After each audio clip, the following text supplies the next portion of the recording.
If you would like to iterate lines, it's a normal, simple iteration, nothing special. So you can do it here inside or outside, it's up to you. So I will put it here, iteration. And if we use a for cycle, for example, for, I will call it one line, in lines. Lines, it means it's a list and we will create it. So we will take the first item of this list, put it in one line, you can call it whatever you want, and print it. Okay, like this.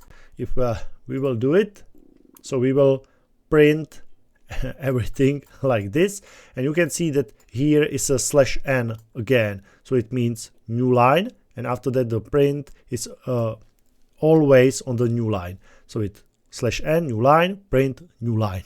So we can use it here, a strip function. Strip function means that it will erase everything like spaces at the beginning or in the end or the /line. Okay, we will write it or run it, and you can see first line, print, second line, print, third line. Okay, and no /n. Perfect. So this is how we can iterate the lines if we use it read lines.